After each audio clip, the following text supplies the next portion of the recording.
बरं, हे शेतीचं नुकसान झालेलं आहे, त्याच्याबद्दल तुमची प्रतिक्रिया काय आहे? आमची प्रतिक्रिया एकच आहे. फॉरेस्ट खातं म्हणजे हे दुसरं पाकिस्तान आहे. फॉरेस्ट खातं म्हणजे माणसं मारायचा कारखाना आहे एकतर्फे. आज सातारा जिल्ह्यामध्ये 5-5, 4-4 खाती मंत्रिपदाची आहेत, काही कामाची नाहीत.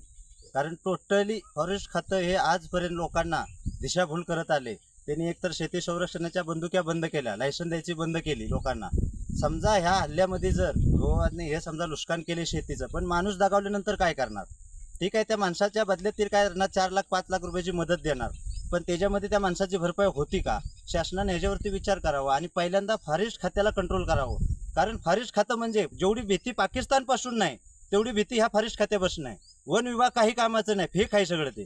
त्यांनी फक्त दिखावा केला आणि जर त्यांना एवढं वाटत असेल, कळवळा येत असेल फॉरेस्ट खात्याला, त्यांच्या घरात आया बहिणी लहान मुलं असतील ना, त्यांना आणून राखण्याला एक रात्र फक्त बसवून दाखवायचं. त्यांच्यावरती ज्यावेळेला हल्ला होईल त्यावेळेला त्यांना कळल, तोपर्यंत त्यांना कळणार नाही. कारण काय आहे की हे फॉरेस्ट खातं म्हणजे एकदम बेकार भंगार खातं आहे सगळ्यात.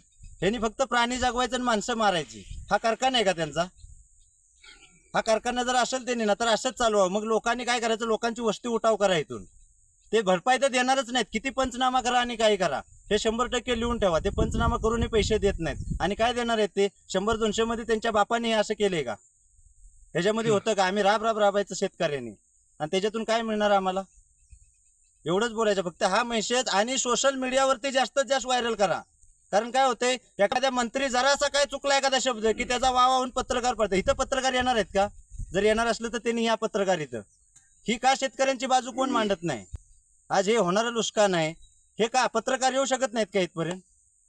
तेवढं जेवढं होईल तेवढं तुम्ही सोशल मीडियावरती हा व्हायरल करा. हा मुख्यमंत्र्यापर्यंत मेसेज गेला पाहिजे.